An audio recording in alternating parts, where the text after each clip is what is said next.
Subject: High Ambassador Kivar Shuel. Species: Isolan. Description: Mammalian shoconoid, no tail. 5'9" inches, 1.75 meters. Average height: 180 pounds, 81.6 kilograms. Average weight: 95-year life expectancy. Ship: RSV Telilimo. Location: Hezron 1. Greetings, representatives of the Republic and the United Systems. We are the Panti, the voice on the speaker said. We agree to your proposed first contact protocols. We will send a representative. Thank you. We look forward to your visit, I replied. The light for the comm went out and I almost let out a sigh of relief, but held fast knowing that Havencroft would see it as a sign of weakness. I tried to steal a quick glance at the human ambassador, but it turned into a stare. He seemed to be a million light years away, completely ignoring his surroundings. Something's wrong. Are you okay, Eugene? I asked. Yes, he answered. It's just, that went very smoothly. The first message you sent was text, correct? Yes, Shiphead Orava said. We used the translation kernels provided by the United Systems. What did it say? Greetings. We are representatives of the Republic and the United Systems, two galactic governing entities currently allied against the Omni Union. We wish to make peaceful first contact with your people aboard this unarmed vessel and discuss a combined response to the Omni Union threat, Orava explained. Then we sent them a file with the finer details on what we consider to be first contact protocols. And they replied with an audio hail? Yes, sir. Havencroft rubbed his chin. What's wrong? I asked. Just a bad feeling, like I'm missing something obvious, he answered. It's possible I'm being overcautious, likely because the intel file provided by Busey was very light. Busey, the Bureau of United Systems Intelligence. If the situation between the Republic and the US were slightly less friendly, they would be our biggest opponent, a formidable one at that. The intel file in question had included a language kernel, ship count, and armament classifications. I'd been amazed at how much information they'd been able to gather without even entering the system. To hear that the information was less than normal was unsettling. Bad feelings don't happen for no reason, I said. What exactly about this interaction has your hair up? Well, as far as we know, this is the first time they've met non-hostile aliens. They don't know what we look like, and we don't know what they look like, but they had no questions. They asked for no assurances. He crossed his arms. We asked them to come over and they just said, okay. Maybe they're desperate, sir, Orava interjected. Perhaps. I had been relieved about how well the first contact had gone so far, but Havencroft's suspicions rang true. It had been too easy, too quick. They had controlled the conversation from the start as if they had been expecting us. That doesn't necessarily mean they have anything nefarious planned, but it's alarming nonetheless. The U.S. policy of armed diplomats suddenly made a lot more sense to me. There's nothing we can do about it, I said after a few moments of silence. We are unarmed and only have one path forward. True enough, Havencroft replied. All right, let's get to the meeting room. Yes, sir, please follow ship crew Gronus. She will guide you. Orava gestured at an Urakari standing nearby. She snapped to attention and turned around for us to follow her. She led us from the bridge to the conference room nearest the airlock. We entered the room and sat at the table. I keyed in my identification to the terminal on the table and got to work pulling up the treaties. Havencroft was still deep in thought. Satisfied that I had everything completed, I turned to the human. Once again, he was holding his chin and staring into the middle distance.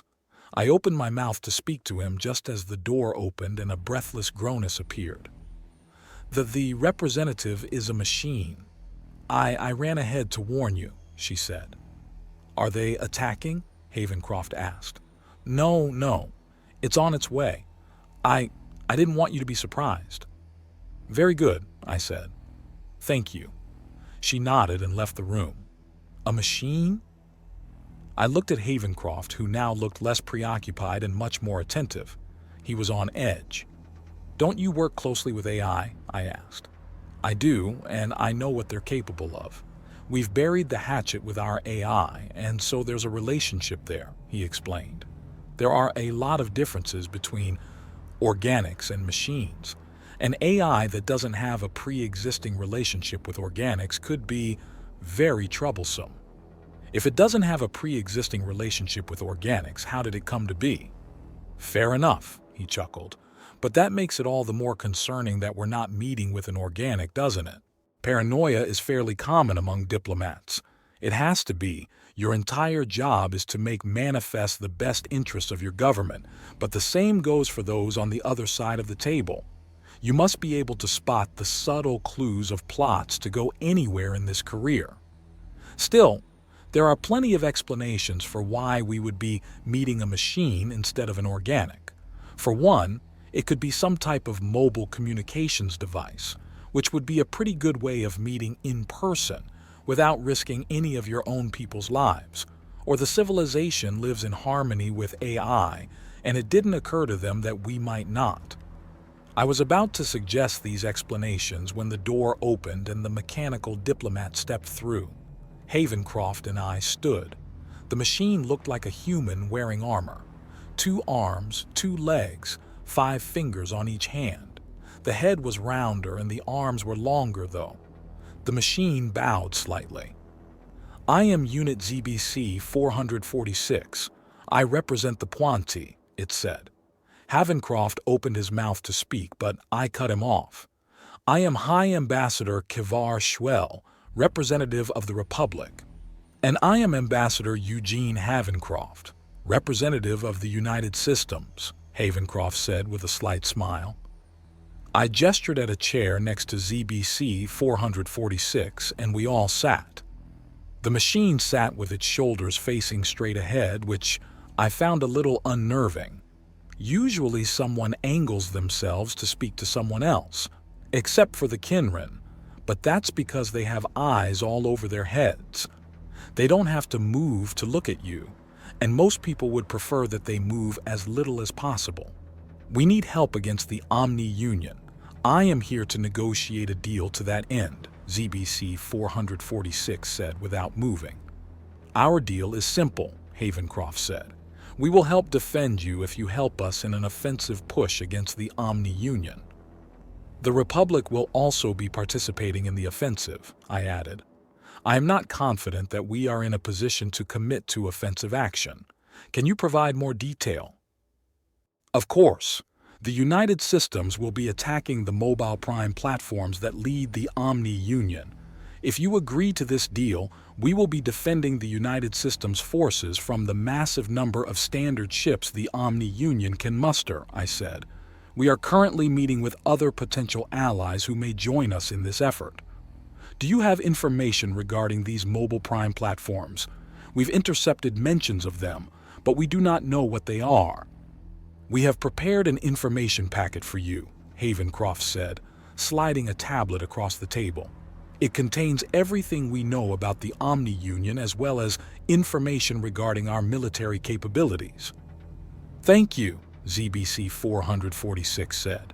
It picked up the tablet and began rapidly examining the information. Its finger ran across the screen at a nearly blinding pace, but it didn't move its head at all. This made me realize that the entire head must be some type of camera. I wonder if there are blind spots. "I see," it said, setting the tablet back onto the table. "I'm afraid there has been a misconception." "What would that be?" I asked. "This is not our home system." "Oh," Havencroft said. "We came to that conclusion because we detected signs of activity on one of the planets in this system. We have entities planet-side to gather materials for fuel and repairs. We encountered the Omni Union elsewhere, escaped to this system, and they followed us. We quickly realized they would also follow us home, so we've been holding out here," ZBC 446 explained. "We've taken heavy losses and weren't expecting a rescue. This 7th Fleet could defend us, but at our current strength it would be an overall useless effort to your offensive if we're unable to resupply. That actually simplifies things. We can cover your retreat and keep the OU at bay long enough for your trail to dissipate, Havencroft said. We will provide you with coordinates to a diplomatic station that will allow us to stay in touch. This is an acceptable plan. Good, I interjected. We'll amend the agreement to account for these unforeseen circumstances. Yes, but before we get to signing anything, I have a few questions, Havencroft said. ZBC 446, are you an artificial intelligence or a remotely operated drone? Neither. What do you mean? I began life as an organic and have since uploaded my consciousness to machinery. Why? Our religious leaders teach that the best and brightest should shed their flesh and reach a higher plane of existence. The flesh is temptable and prone to the whims of fate and time. By become Panti, we shed the weakness of the flesh and become leaders and heroes to the Mwalton, those of our species that remain in the flesh. Why don't all of your people become Panti? Havencroft leaned forward. The process is extremely painful and takes 10 years to fully complete. That, combined with the expense and a failure rate of 60%, is more than enough to sway most from this path. Even after 500 years, only 1/4 of our population have successfully ascended. If you were once organic, why are you now known as ZBC 446? I asked. I was the 446th Panti, and Zarkol Bifna Krelon was my name. Later models have more efficient designations, but I prefer my legacy designation. One last question. What were you doing when you encountered the Omni-Union? Havencroft leaned back. We were finding habitable worlds for potential colonization efforts. This system is one of them, and we had a station here. When we encountered the Omni-Union, we were able to disrupt their attack with cyber warfare and escape to here, using the station to repair our damaged vessels. As we were repairing, they followed us. We were able to defeat the first wave with minimal losses, but the second wave destroyed the station. I turned to look at Havencroft. Satisfied? Yes. Good. I'll get to work on amending the agreement. Excellent, he said. I will contact 7th Fleet.